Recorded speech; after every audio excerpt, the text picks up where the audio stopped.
Buenas noches, bienvenidos a Salud y Bienestar, el espacio en el que cada jueves de 9 a 10 de la noche intentamos aprender a vivir un poquito mejor y a tomarnos la vida de otra forma.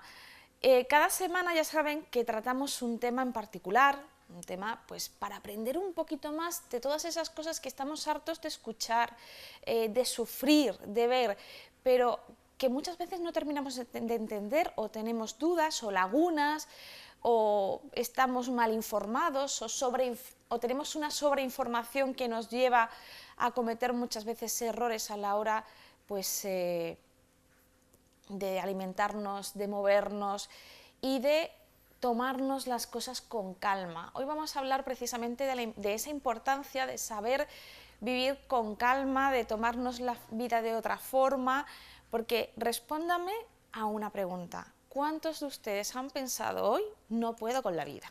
A mí no se me cae de la boca esa expresión. Ese no puedo con la vida, ese correr continuamente, la sensación de llegar tarde, el decir tengo tantas cosas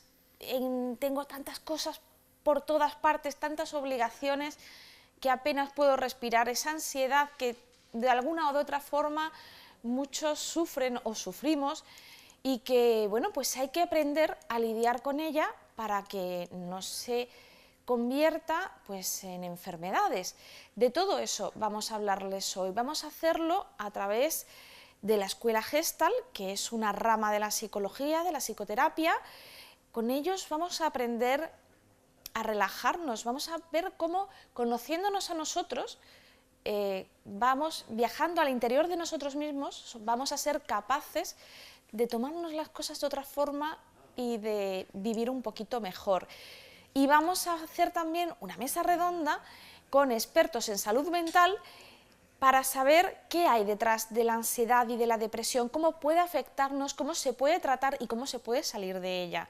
Y bueno, pues hacer un poco un diagnóstico de lo que es la salud mental ahora mismo en nuestra sociedad, en esta sociedad malagueña, desde el punto de vista de la ansiedad y de la depresión, de ese estrés que nos tiene loquitos a todos. Pero antes, ¿qué les parece si precisamente respiramos, nos vamos a publicidad y volvemos en nada?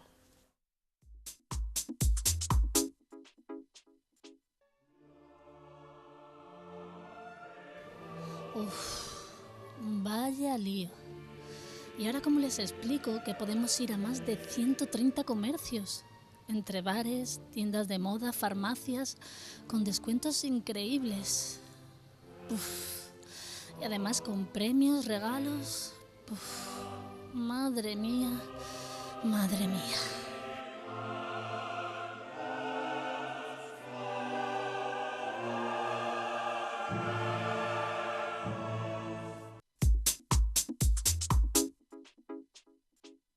Buenas tardes, hoy visitamos Ceodental. Vamos a hablar con don Jesús Machuca, él es doctor en odontología por la Universidad de Granada, que nos va a hacer un recorrido por esta clínica. Jesús, buenas tardes. Buenas tardes, Ana. Sin duda, ¿qué es Ceodental?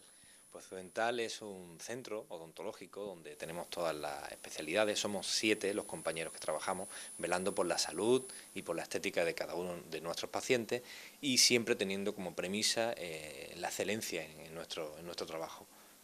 Lleváis más de 10 años atendiendo a muchísimas personas en Málaga y siempre aportando esa calidad y esa profesionalidad que se necesita para tener una boca sana.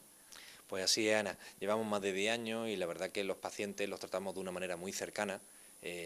Antes te comentaba que bueno, es tan cercana que nuestros teléfonos los tienen ellos y tenemos una relación de 365 días al año, 24 horas casi con ellos. Eso es de total garantía, el tener la posibilidad de tener a nuestro médico al alcance un sábado, un domingo, un día de fiesta, y eso Ceodental lo garantiza. También nos preocupa en muchísimas ocasiones, Jesús, el tema de la financiación. Los tratamientos quizás en algunas bocas son elevados. ¿Tenemos facilidades? Pues por suerte sí, por suerte en estos últimos años, en estos últimos meses, los bancos permiten la posibilidad de financiar, nosotros por medio de nuestra clínica podemos financiar los tratamientos en 24 meses sin intereses para los pacientes. La verdad que se hace accesible cualquier tratamiento a cualquier persona. Un tratamiento que nos hace, por supuesto, que tengamos esa boca saludable. La garantía, se lo vamos a repetir muchísimas veces, que Ceodental nos permite pues, lucir nuestra boca perfecta de la mano de profesionales y principalmente en la actualidad, ¿cuáles son los trabajos más demandados? Pues los trabajos más demandados es la implantología, la ortodoncia y sobre todo la estética dental, lo que más hay demanda hoy por hoy, sin dejar de ver la salud dental, evidentemente. Desde que entras por Ceodental, se os nota a todos que tenéis pasión, amor por vuestro trabajo. Bueno, la verdad es que sí, todos los que estamos aquí nos dedicamos en exclusividad a nuestro trabajo, le ponemos pasión, le ponemos interés, le ponemos amor incluso a nuestro trabajo. Jesús, contamos con las últimas tecnologías para atender a cada uno de nuestros pacientes. Pues sí, así es. En la parte que a mí me toca, que es la cirugía y los implantes, pues tenemos las últimas tecnologías, software, técnicas, etcétera, etcétera. Y tenemos la capacidad de a pacientes en los que no tienen hueso ponerle implantes con prótesis fija, sin necesidad de injerto ni cirugía muy grande, por lo que cualquier paciente puede ser portador de una prótesis fija. Además de eso, también las prótesis las elaboramos con ordenadores, hacemos sistema CAD/CAM que permite unos ajustes de la prótesis excelentes en los trabajos. Sin duda, garantía al 100%. Hay que venir por Ceodental. Eso espero. Muchísimas gracias. Gracias a ti, Ana. Buenas tardes.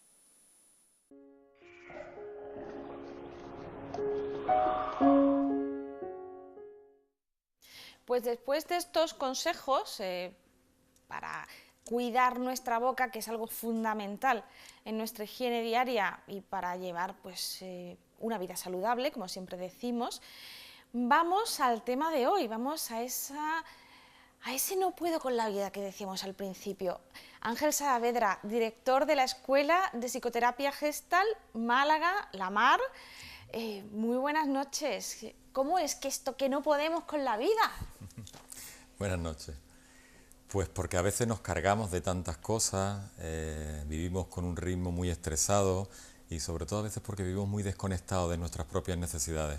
Estamos cargando, sosteniendo demasiada carga emocional y a veces esto llega a un momento que nos bloquea y nos provoca hasta cansancio físico y nos genera síntomas, de ansiedad, de estrés, de angustia, de ahí la expresión no puedo con la vida. Es como una carga, ¿no? Es como Exacto. El tren, que pare, que me bajo ya, que no puedo. ¿Vosotros cómo tratáis eso en la clínica? Porque la mayoría de la gente se estará pensando, ¿qué es esto de la psicoterapia gestal? ¿En qué se distingue un psicólogo, de lo que la gente a lo mejor piensa que es un psicólogo, con una psicoterapia gestal, con vuestra especialidad? A ver, bueno, nosotros somos psicólogos y la terapia gestal es una corriente dentro de la psicología humanista. Lo que tú hablas de lo que la gente piensa, el psicólogo al uso. El famoso diván. Claro, eso sería el psicoanálisis, que también está dentro de la psicología humanista, pero lo que más hasta ahora puede sonar ha sido como un planteamiento cognitivo-conductual, de modificación de conducta. Nosotros enfocamos la psicoterapia desde un aspecto más holístico, más integral de la persona, más la relación humana en el yo-tú, y donde la terapia gestal tiene fundamentalmente tres pilares básicos, que es la presencia, el aquí y ahora, donde la persona está en el aquí y ahora en contacto con nosotros, la toma de conciencia, donde ampliamos esa toma de conciencia para que la persona sepa qué le está pasando, el darse cuenta, y por último, la responsabilidad. No podemos seguir echando balones fuera. Y no es una obligación, sino es un hecho de que somos responsables de nuestra propia vida. Y ahí es donde incidimos, para que la persona vaya tomando conciencia de qué hay en su vida que no está funcionando, qué hay en su vida que le está generando esta ansiedad, que le está generando algún problema o que le está generando algún trastorno también mayor. Cuéntanos qué estamos viendo ahora mismo. Pues estamos viendo una sesión de terapia donde en principio, bueno, se está viendo que la persona está contándonos un poco los síntomas que traen. Concretamente aquí la persona llegaba con un poco de síntomas de ansiedad, de opresión en el pecho, no identificados, una ansiedad generalizada, y no tenía muy claro de qué se trataba, ¿no? sino que llevaba varios días mal, hablaba de un pellizco en la barriga, un pellizco en la boca del estómago, pero sin tener conciencia de qué le estaba pasando. Entonces lo que está ocurriendo ahí, o no sé si se habrá visto ya, es como centrarse en ver que le ponga conciencia, que le ponga luz. Es como poder hablar desde el síntoma. Nosotros confiamos en que el cuerpo por sí mismo tiende a una autorregulación. Si le damos voz al síntoma, en vez de acallarlo, taparlo, el síntoma te va a llevar a lo que te está pasando. Realmente buscar dentro de uno mismo las causas que producen esa ansiedad. Exactamente. Normalmente lo que pasa en la neurosis, un poco neuróticos somos todos, ¿no? Pero ahí lo que va ocurriendo es que la persona se va desconectando de sus propias necesidades. Hay como una pérdida de visión. Hablaba Fritz Perls, que es el creador de la terapia Gestalt, que la persona se va adaptando al medio y olvidándose de sí. Y esto pasa muchas veces. La gente viene con conflictos de satisfacer los deseos de la familia, los deseos de la pareja, los deseos de papá, de mamá, del trabajo, y se van olvidando de sí mismos. En este desajuste vamos dejando muchas cosas abiertas, vamos dejando asuntos sin resolver. Esto nos va cargando, nos va quitando energía para poder vivir.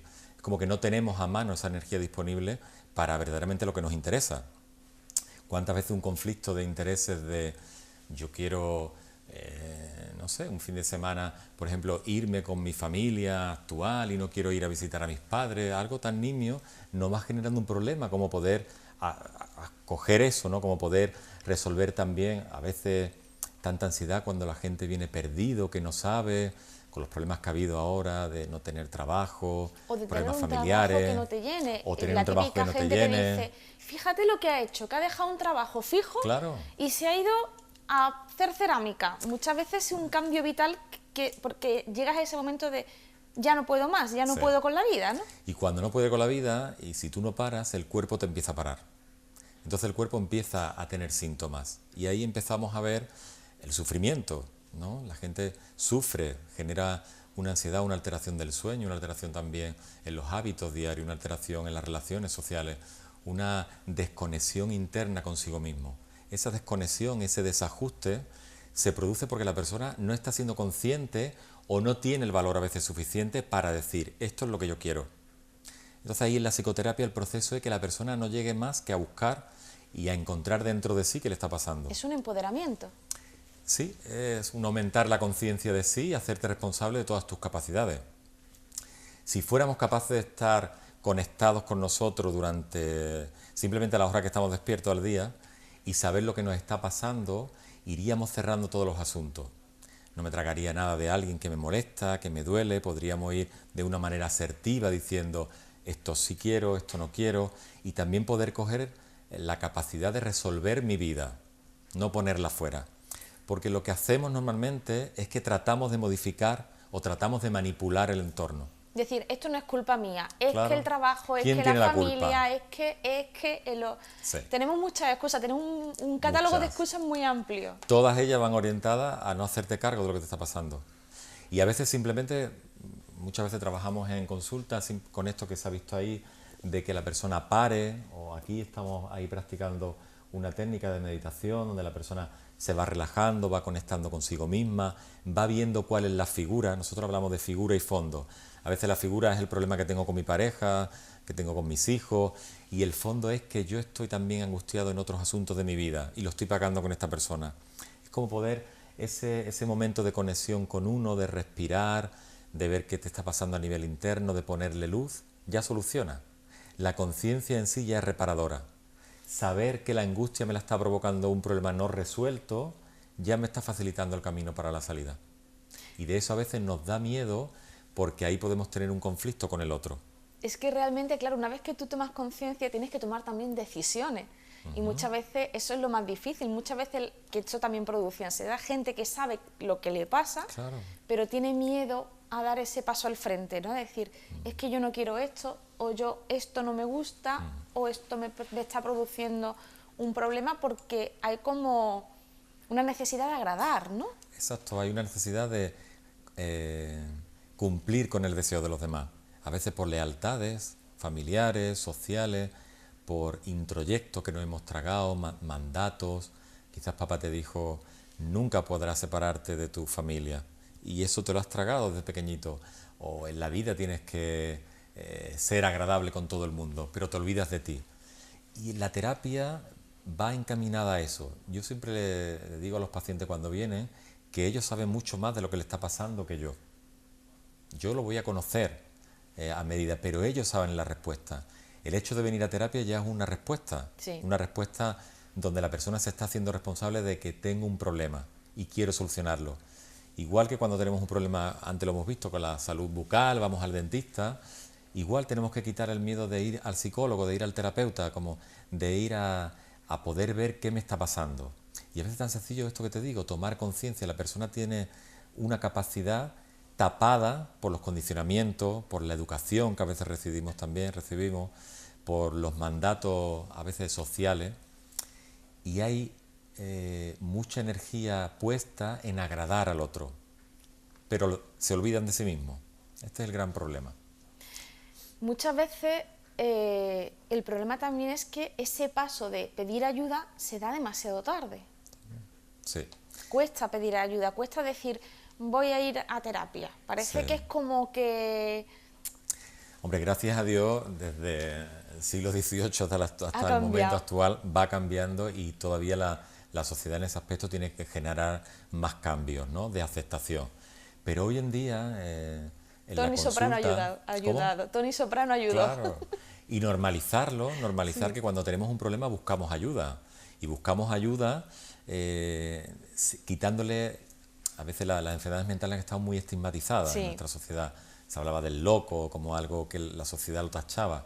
Pero hoy, afortunadamente, esto está cambiando. La gente viene para sí cuando detectan un problema en los hijos, cuando detectan un problema también en casa, como te piden ayuda. Hay mucha búsqueda. Estamos en la sociedad ahora mismo de la búsqueda. Hay una búsqueda grande de recursos para poder estar mejor. Ha habido como un boom, como una necesidad en estos últimos años. Ha variado mucho la sociedad en los Sí. últimos años, ha variado mucho el mundo en el que vivimos, por la crisis económica, las nuevas tecnologías. Ha habido muchísimos cambios laborales, personales, la forma de relacionarnos. Todo eso ha influido en que vosotros, por ejemplo, tengáis más pacientes o que tengáis problemas diferentes de los que teníais antes. Yo creo que sí, sobre todo yo creo que nuestra generación, ante lo que estamos presenciando, esta caída del patriarcado, del sistema capitalista, este sistema consumista que no nos satisface, que no nos hace felices, la gente se está dando cuenta que la solución no está fuera. No eres más feliz por tener una casa más grande, no eres más feliz por tener un coche más grande, una moto que corra más, sino hay un cambio de mirada que la gente está buscando dentro. Y esto tiene que ver con una agonía de nuestro sistema Sí. social, porque se está viendo que los modelos están cayendo, los modelos también familiares están cayendo, esa supremacía del padre que mandaba y ordenaba no es así, hay una igualdad entre hombre y la mujer, hay un cambio también en la educación, hay un cambio en los valores. Y lo que está pasando es que la gente está viendo que la solución va por otro camino. Que no está en tener más dinero, un puesto más importante, en un cochazo, ¿no? Como antes. No va por ahí. Va por ser más feliz contigo mismo, va por ser más feliz también con lo que tú tienes, va con poder estar conectado a tu parte más creativa, a tu parte más dionisíaca, a tu parte más instintiva. Nosotros trabajamos ahí también como una integración de los tres centros. El centro cognitivo, importante para podernos desarrollar y para poder crecer a nivel intelectual. El centro emocional, como poder abrir también el corazón, poder abrir al amor, que es lo que también nos cura. Y el centro instintivo, el centro de la acción, de la creatividad, recuperar al niño interior, recuperar esa frescura que el niño tenía, que nos la van cortando, ¿no? Tengo un niño pequeñito y desde el modelo tradicional de escuela ya lo obliga a estar 6 horas sentado en una silla. Eso no es viable para un niño. Estamos cortando la creatividad, que no se salga de la línea. Hay otros modelos, gracias a Dios, educativos. Esta, por ejemplo, la escuela Montessori. Por ejemplo, o la Waldorf, ¿no? Aquí en Málaga también tenemos estos dos modelos diferentes de escuelas y muchas escuelas también públicas que están haciendo Sí. cosas muy bonitas, muy interesantes, porque tenemos que empezar por ahí. Claudio Naranjo, que es uno de los seguidores vivos todavía de Fritz Perls, que es el que trajo un poco la terapia gestal a España y bueno, mi maestro, yo también lo considero ahí, me he formado con él, habla de que el gran cambio tiene que producirse en la educación, Para cambiar la sociedad tenemos que cambiar la educación. Dar un modelo más humano al niño. Más sostenible. Más sostenible. Es como poder hablar también con el niño de que se haga responsable ya de pequeñito de que está en un contexto, en un mundo que tenemos que cuidar. Y también poderle facilitar al niño que él mismo busque su recurso para ser feliz. Pero sin embargo, muchas veces se habla de que estamos criando pequeños tiranos. Claro. Porque los niños hoy en día no asumen el fracaso, no saben asumir el fracaso, pero tampoco asumen consecuencias, Sí. porque se les ha dado siempre todo. Exacto, esa es la cosa. No es un problema tanto del niño como de los padres. Hemos pasado de padres rígidos, donde el padre Pantocrátor, ¿no?, como el todopoderoso, ponía límites a todo, y nosotros en Gestal hablamos que no hemos ido a la otra polaridad, de un padre flojo, de un padre que a veces le cuesta Del trabajo colega. poner límites, del padre que se cree que es amigo de los niños. No podemos ser amigos de los niños. Hay que ser su padre. Es su padre. Un niño necesita una figura de referencia, una figura que cuando llegue a la adolescencia se pueda pelear con él, una figura que lo contenga, una figura que esté centrado en estos tres centros, que pueda acompañarlo desde la parte más normativa y también desde el amor. Y un padre que sea capaz de estimularle al niño su parte más creativa, que no lo coarte, que no lo corte. Un padre, claro, si te das cuenta, lo que estamos generando en la sociedad y en los niños son el emergente de lo que luego serán los futuros mayores. Totalmente. Niños que no aceptan los límites. De hecho, uno de los trastornos que más ha evolucionado en clínica son los trastornos límites de personalidad. Y tiene que ver con esto, con niños que no saben dónde están los límites y se pierden de sí mismos. Entonces tenemos que volver a algo más conectados con nosotros, como poder recuperar esa conciencia que tenemos en la piel, que yo te miro y tú me miras a mí y hay un encuentro. En esto lo confiamos en la terapia gestal. No tanto en sí en la técnica ni en el diagnóstico, sino a ver qué está pasando aquí entre tú y yo. Cómo podemos llegar a un acuerdo, un entendimiento donde tú puedas salir de la consulta con una mayor conciencia de ti y de tus capacidades.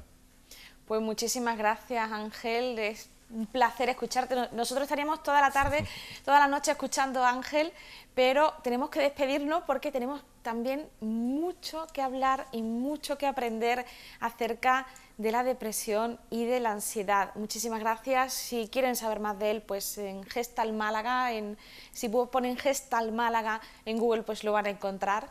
Está además aquí muy cerquita, en calle San Rafael, si no me equivoco. Y bueno, pues estás en tu casa. Muchísimas gracias. Muchísimas gracias a ti por invitarme y muchas gracias también por crear un espacio de salud para que llegue a todo el mundo. Muy saludable. Pues muchísimas gracias. Nosotros vamos a irnos un par de minutos y vamos a seguir aprendiendo. Vamos a seguir con unos pequeños consejos gráficos para vivir un poquito mejor.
Pues seguimos hablando de ese no puedo con la vida que le decimos al principio, que va a ser el lema del programa de hoy.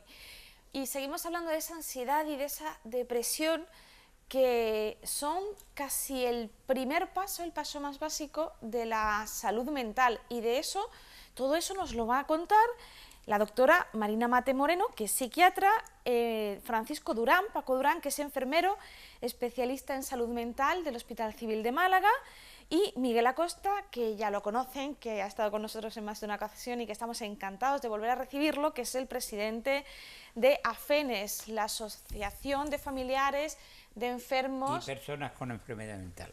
Y personas Es el título. Ahora me he quedado. Esquizofrenia y enfermedades mentales. Sí, que organiza la Semana de Salud Mental en Málaga, en fin, que no para de moverse. Muchísimas gracias a los tres por estar aquí esta noche y por contarnos qué es esto de la ansiedad y depresión. Marina, ¿qué es la depresión exactamente? Pues la depresión, para empezar, es el trastorno mental más frecuente de Europa y también de España. Y la depresión aparece cuando una persona durante más de 15 días, casi todos los días, presenta un ánimo bajo, todas sus actividades diarias le cuesta mucho trabajo, pierde la capacidad de disfrutar, están cansados, con falta de energía, hay problemas de atención, concentración, fallos de memoria, incluso en los casos más graves, pues ideas de muerte, ¿no? No es solo importante los síntomas, ¿no?, sino cómo estos interfieren en su vida diaria. Lo incapacita. Claro, porque la interferencia puede ser leve, moderada o grave, ¿no? Y esto sí que es importante por el paciente y también por el gasto, ¿no? La OMS estima que para el 2030 la depresión va a ser la primera causa de discapacidad y pues eso es mucho dinero, ¿no?, que se podría invertir en otras cosas de sanidad. ¿Por qué eso es así? O sea, ¿por qué nos deprimimos tanto? Nos deprimimos porque no nos cuidamos, ¿no? La persona deja de hacer todas esas cosas que hacían sentirse bien. Dejan de dormir bien, dejan de comer bien, dejan ejercicio físico, de relacionarse con personas. Todos venimos predispuestos genéticamente a padecer enfermedades y nos vienen factores de fuera que nos van afectando, ¿no? Y si no tomamos la medida adecuada, pues termina uno deprimiéndose. ¿Cuáles son los síntomas que uno tiene que escucharse a sí mismo o que la persona que esté al lado tiene que observar para darse cuenta de que hay alguien con una depresión, de que decir, algo no va bien, yo tengo que pedir ayuda porque algo no va bien? Todos los que hemos dicho: ánimo bajo, pérdida de la capacidad de hacer sus actividades cotidianas, pérdida de la capacidad de disfrutar, cansancio, falta de energía, alteración de la atención, concentración y memoria, y quizás muchas veces dicen, si ya no merece la pena ni vivir, ¿no? En esos momentos hay que acudir al médico y decir lo que está pasando. Y yo, por ejemplo, me he sacado que hay personas, ¿no?, que tienen como más problemas de depresión. Por ejemplo, yo tengo aquí un titular que dice que las mujeres sufren el doble de depresión y ansiedad que los hombres. La depresión es más frecuente en las mujeres y, como todo lo genético, ¿no?, hay una predisposición de enfermedades inmunitarias que son más frecuentes en las mujeres y, como todo, hay un porcentaje. El tema hormonal, el tema genético, el consumo de tóxicos hace que enfermedades que vienen dormidas en un momento se puedan despertar, ¿no? Paco, tú que eres, digamos, la primera persona que se encuentran los enfermos, porque trabajas en el hospital, vosotros trabajáis con los casos más leves, realmente hay muchísima ansiedad, hay mucha ansiedad y depresión. Es la patología que más gasto hace ahora mismo en los servicios de salud mental.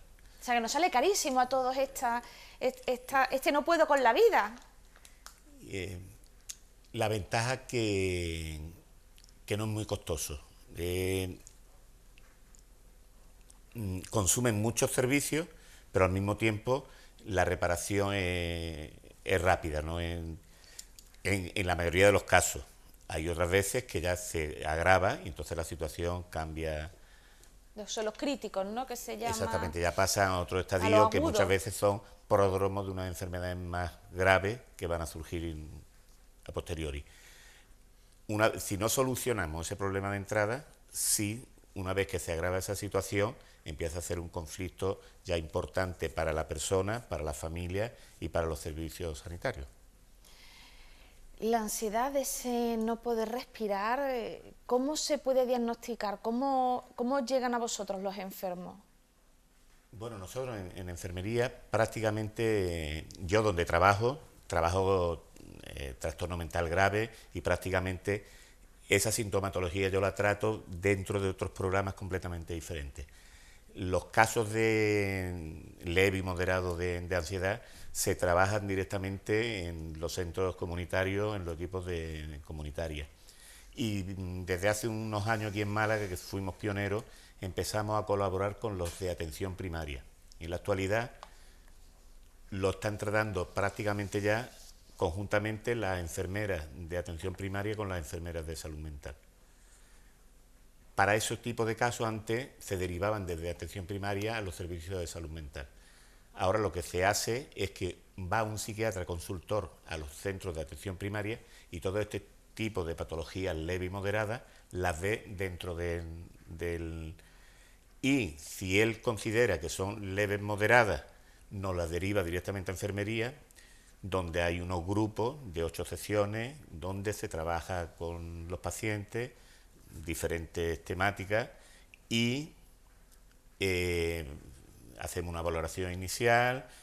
Si vemos que es idóneo para el grupo, se montan los grupos, y si vemos que nos desborda por su nivel de gravedad y demás, se le pasa unos cuestionarios para ver qué nivel tiene, se derivan ya directamente a psicología y ya sí pasan directamente al servicio de salud mental. Toda esa organización, toda esa estructura oficial que hay en la sanidad pública realmente va más allá que las típicas pastillas. No es que yo tengo depresión y me estoy tomando las pastillas para la depresión. Bueno, para la depresión es otro tema diferente. Bueno, pero yo creo que la gente lo mezcla un poco todo. La gente como... Lo que pasa es que desde enfermería nosotros sí tratamos la ansiedad. ¿Cuál es la diferencia entre la ansiedad y la depresión? Porque eso la gente muchas veces lo mezcla y se usa indistintamente. La ansiedad es un sentimiento que tenemos de incertidumbre, de temor hacia una cosa que viene de fuera o de dentro y no sabemos muy bien qué puede ser, o sí podemos saberlo también, puede ser real o no, pero esto a veces es muy bueno. En los casos leves y moderados es bueno porque es una alerta a una amenaza que está sintiendo y eso va a hacer que él pida ayuda y podamos solucionar ese problema.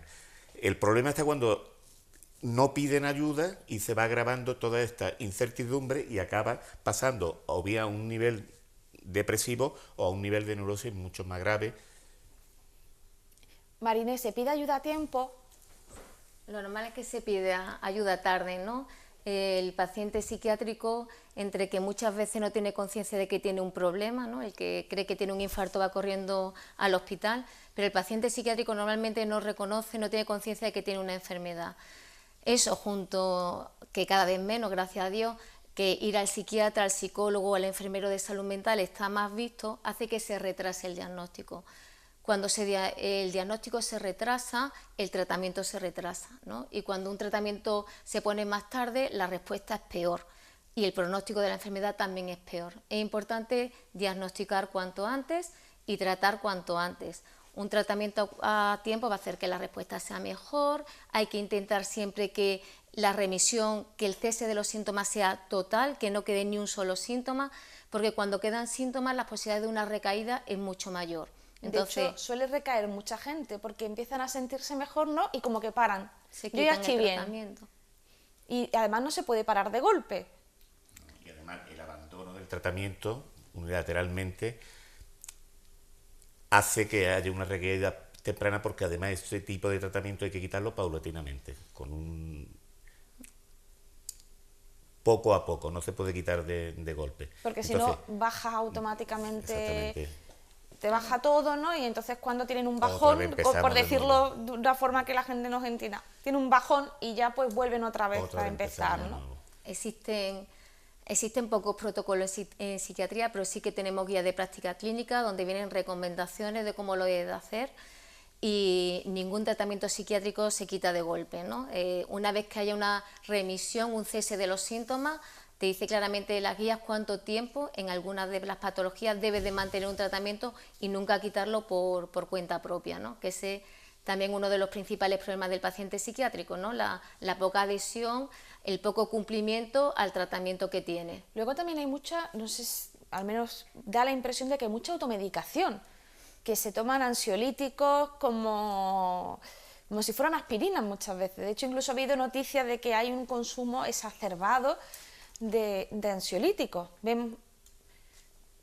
Son medicaciones que, bueno, tu vecina te dice que una benzodiazepina te calma y es muy buena y te la tomas, ¿no? Eso después te lleva a que cada vez quieres más benzodiazepinas, terminas con un problema de adicción, y son pastillas que la gente se toma alegremente, pero que tienen muchos efectos secundarios, ¿no? No se debe tomar una benzodiazepina siempre que se pueda, más de 4 semanas. Te llega gente que lleva años tomándola porque su vecina le ha dicho que es muy buena, o se la puso en un momento dado que era necesario un médico de familia, pero no la ha vuelto a revisar, y desde el embarazo que estaba nerviosa la sigo tomando. Entonces hay que poner tratamiento y también hay que revisarlos. Y tener en cuenta que las benzos además son unos estupefacientes psicotrópicos que además te generan una dependencia, ¿no? Entonces es complicado, claro, tú te sientes bien, te has relajado, no sé, y te vas enganchando, pero hay que ver que también tiene una serie de efectos secundarios que al final te van a incapacitar muchas de otras cosas. Nosotros cuando hablamos de combatir la ansiedad, en la leve moderada la trabajamos sin ninguna medicación. De hecho, yo, por ejemplo, yo tengo aquí un titular que la Organización Mundial de la Salud desaconseja calmar la ansiedad con benzodiazepinas, precisamente. Claro. O sea que, y de hecho en Estados Unidos hay un problema que de hecho se ha considerado que es un problema de seguridad nacional, la cantidad de adicciones a los opiáceos que hay, que ha hecho que incluso se dispare el consumo de drogas ilegales, y ha vuelto a poner el crack en las calles, precisamente unido a ese consumo masivo de opiáceos, especialmente en algunos estados. Miguel, como presidente de una asociación que lleva tantos años trabajando en la salud mental, ¿hay más depresión, más ansiedad? ¿Habéis notado vosotros un aumento de este tipo de enfermedades mentales? Evidentemente sí, porque lo que va cambiando es la propia vida, es decir, y esto pues nos va embarcando un poco a todos, ¿no?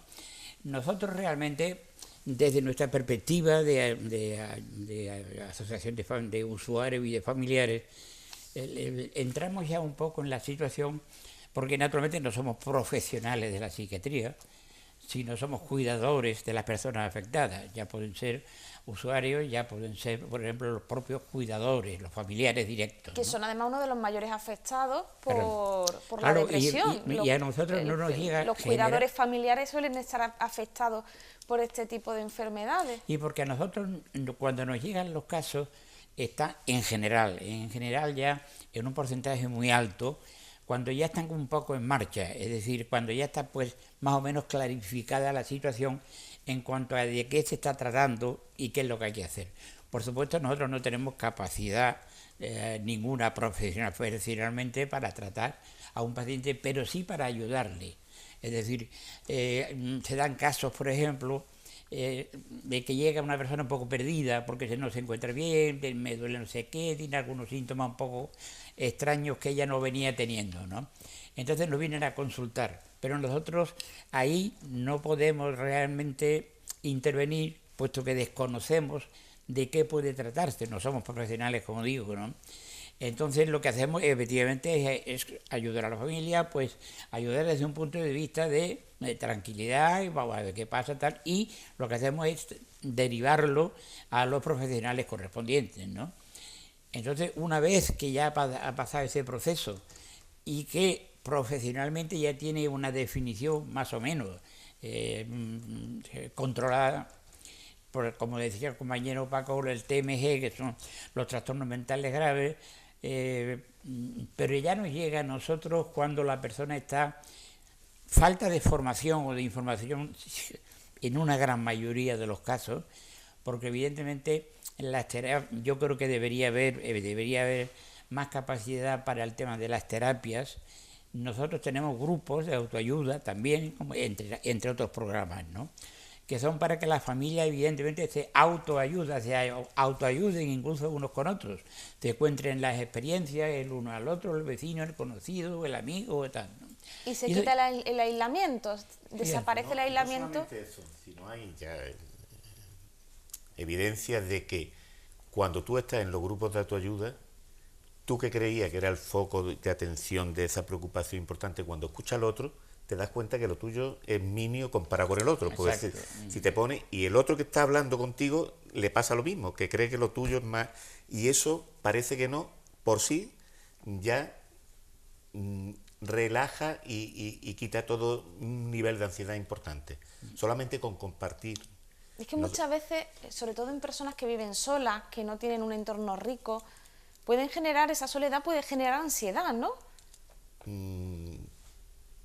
Sí. Si no te encuentras gente en tu propia situación, digo. Claro, no, lo que pasa es que, como dos cosas, una cosa, el cuidador, yo estaba hablando ahora mismo del cuidador que cuida. Que tiene ese problema. Entonces, y que no tiene a nadie que lo comparta. Exactamente, ¿no? Entonces necesita algo importante y nosotros aconsejamos ya que tenga hasta un descanso familiar importante, por lo menos un mes al año. ¿Unas vacaciones? Unas vacaciones del cuidador las necesita para poder asumir ese rol que está desempeñando, para poder recargar la energía para seguir cuidando a su familiar, a su hermano, a sus padres, a su hijo. Y eso el grupo tiene una cosa muy buena, ¿no?, que él puede identificarme con un rol, ¿no? El que tiene un trastorno de conducta alimentaria, el que tiene un trastorno límite de la personalidad, qué raro eres, cómo eres, y cuando uno entra en un grupo y ve que hay tanta gente, 7, 8, que le está pasando lo mismo que a él, se siente identificado y eso ya dicen, aquí me comprende y aquí voy a poder evolucionar porque me van a dar respuesta a todo lo que me está pasando, ¿no? Entonces yo siempre digo que el grupo se salva a sí mismo, ¿no? Es muy fácil de llevar porque se comprenden y se ayudan uno a otro, ¿no? Entonces yo creo que el grupo tiene mucha potencia y mucho poder siempre. Es una cosa que hemos visto, se veía en las películas americanas, ¿no? Los grupos de todo. De autoayuda. Y que, exactamente, de autoayuda. Lo veíamos con el alcoholismo, principalmente. Sí, Alcohólico Anónimo, que además funciona muy bien y lleva aquí muchísimos años funcionando también. En los grupos de ansiedad que tenemos, con leve y moderado estamos hablando, solamente con explicar lo que es la ansiedad, el pronóstico que tiene, la evolución que puede tener y empezar a investigar las causas que nos lo está provocando. El mirar hacia adentro, ¿no? El verse ante Ángel, ¿no? Solamente darse cuenta lo que es, ya cura. No sé si... Tener conciencia, lo que decía Ángel, ¿no?, de lo que me está pasando. ¿Qué me está pasando? Hacerte responsable y buscar soluciones.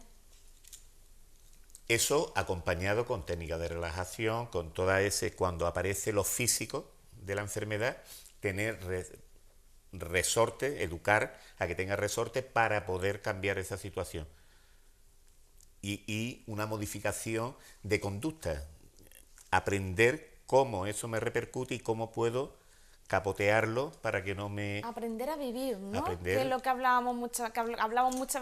Aprender a afrontar... No sabemos afrontar el desempeño diario. La vida. Claro, no sabemos adaptarnos. Tiene que ver con nuestra funcionalidad, con la actividad, con el desempeño diario, que nos ha desbordado y nos ha puesto, vemos demasiada amenaza por todos lados para hacer tu desempeño diario, hacer Estamos tu tarea. Sobreestimulados, Exactamente. ¿no? Hay una sobreestimulación y una supervigilancia y una hiper... somos demasiado exigentes con nosotros mismos, nos ponemos demasiadas expectativas en muchas cosas, porque se habla muchas veces incluso de que las propias redes sociales pueden causar ansiedad, porque ves sus vidas perfectas y te comparas con la tuya y no relativizas, es decir, esta persona ha compartido un momento bueno, pero pues está ahora mismo tirado en el sofá como tú, a lo mejor, ¿no? Pero no se relativizan ese tipo de cosas y llegan a producir hasta ansiedad. Tenemos muchas expectativas de vidas perfectas, ¿no? Pero eso ocurre porque con la ansiedad uno de los síntomas importantes que tiene es la baja autoestima. Lo que hace el grupo es dotarte otra vez de una estima importante que te pueda subir. Mientras tú la autoestima la tengas en el suelo, no eres nadie. Necesitas a alguien que te aclare qué está pasando y que tú te pongas otra vez en el espejo y te vuelva a ver guapa, importante, interesante. Y además, una cosa que es imprescindible en nuestros talleres por lo menos es implicar a la familia. Porque otra de las sintomatologías que tiene la ansiedad y que va a pasar la depresión es que ese distanciamiento familiar, ese aislamiento, ¿no? aislamiento del entorno, de las relaciones interpersonales, y eso viene motivado por el temor que tiene, por esa hipervigilancia que tenemos, estamos hipervigilantes, ¿no? ¿Qué me va a pasar? ¿Qué me va a decir? En vez de, va el niño a darte un beso y estás pensando, ¿qué me va a pedir? ¿No? Y en el momento que eso lo visualizamos y lo sentimos, es muy fácil de cambiar. Pues aprendan, apúntenlo. Yo no sé si están con papel y lápiz o con las notas del móvil, también sirve. Ustedes lo apuntan todo porque tenemos que aprender eso, aprender a vivir mejor. Ya casi se nos está acabando, estamos ya casi en los últimos minutos del programa, pero yo no quiero terminar sin que me deis, pues Marina, unas pequeñas pautas para hacerle frente, ¿no?, a esos primeros síntomas, reaccionar a tiempo, eso que es tan importante, ¿no?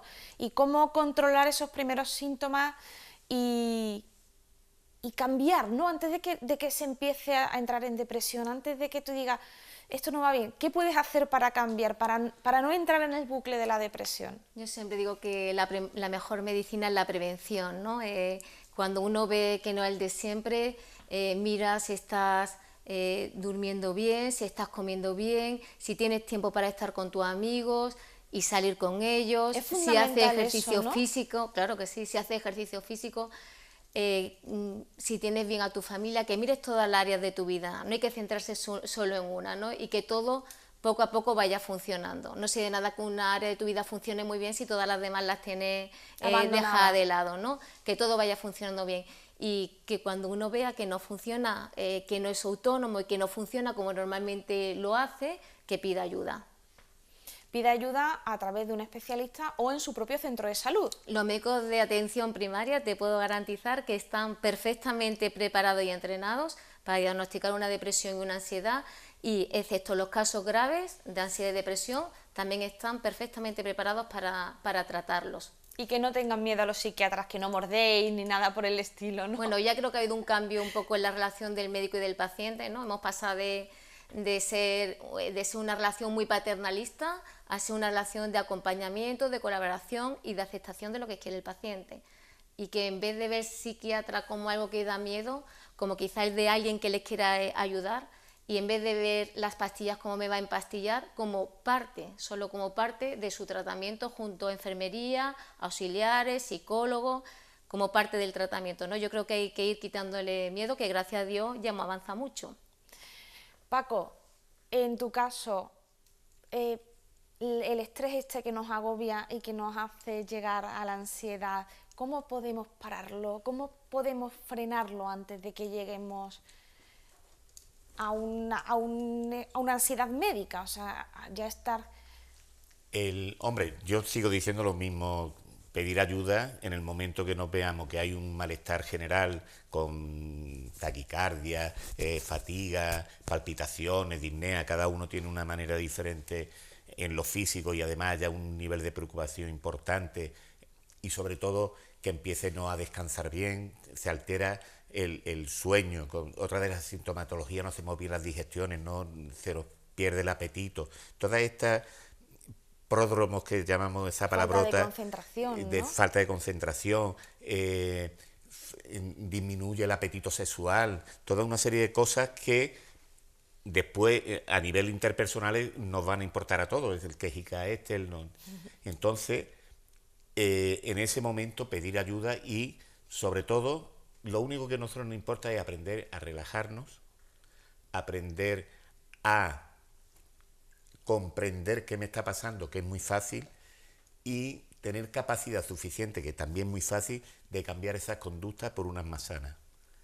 Y sobre todo hay un par de cosas que yo siempre digo, es aprender a decir no.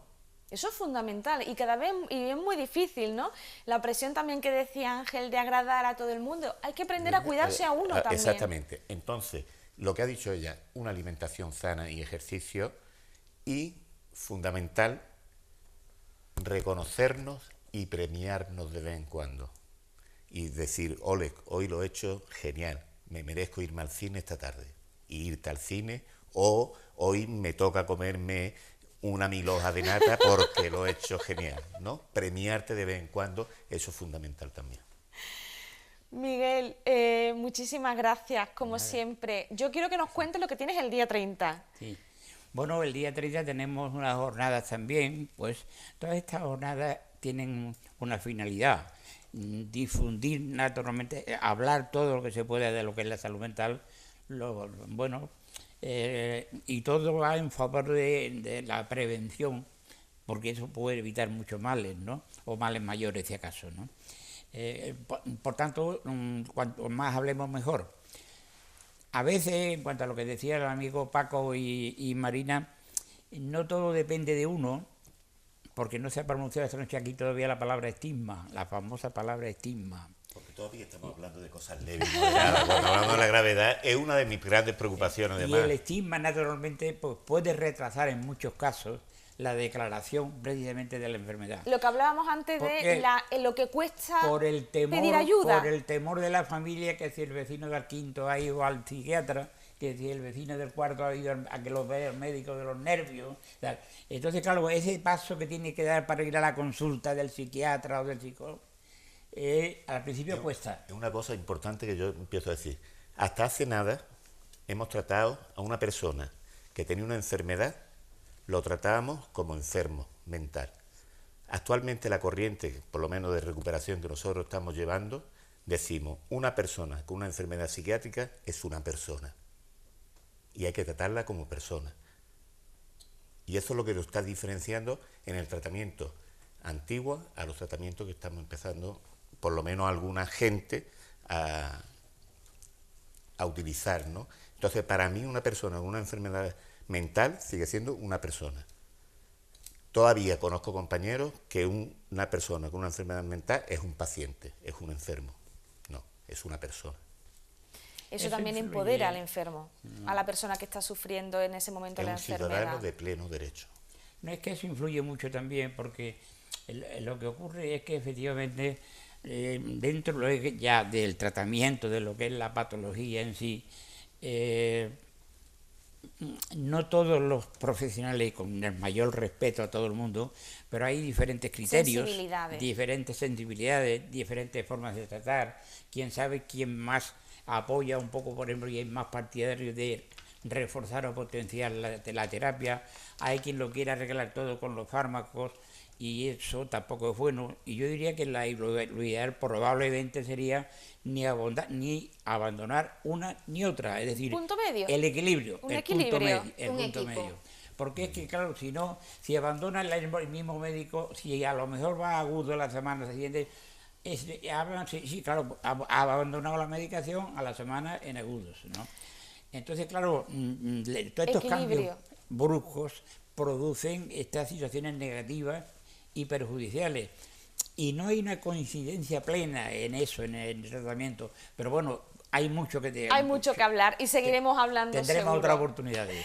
Muchísimas gracias a los tres y a ustedes que nos ven en casa, que me quedo sin voz. Muchísimas gracias también por acompañarnos. Esperamos que les haya servido el programa de hoy, que hayan aprendido y que hayan apuntado, ¿no?, todas esas pequeñas píldoras de conocimiento que nos dan nuestros invitados para aprender a vivir, para vivir mejor y hacerlo pues con calma y con bienestar. Nos vemos la próxima semana.